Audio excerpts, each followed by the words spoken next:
এই পৃথিবীতে কেউ আপন না প্রিয় ভাই। বিপদে বললে বোঝা যায় কেউ আপন না। আপন শুধু একজন মহান সত্তা, তিনি কে? এটা কি আপনারা খেয়াল রাখতে পারবেন? হ্যাঁ, বিপদে আপদে কেউ আমাদের বাঁচাতে পারে না, তরাতে পারে না, মুক্তি দিতে পারে না, উদ্ধার করতে পারে না, একমাত্র আমার প্রভু ছাড়া, আল্লাহ ছাড়া। চিল্লায় বলেন ঠিক কিনা?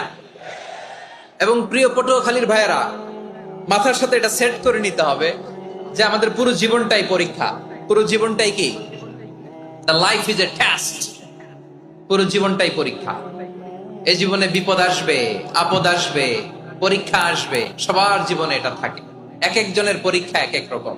আমার পরীক্ষা একরকম, মাসুদ ভাইয়ের পরীক্ষা একরকম, চৌধুরী সাহেবের পরীক্ষা একরকম, আপনার পরীক্ষা একরকম, ওনার পরীক্ষা আবার আরেক রকম। সবাই পরীক্ষা দিচ্ছি, কিন্তু কারো পরীক্ষা প্রশ্নের সাথে কারোটার মিল নাই। সুবহানাল্লাহ পড়বেন না? পুরোটাই পরীক্ষা ক্ষেত্র। সবাই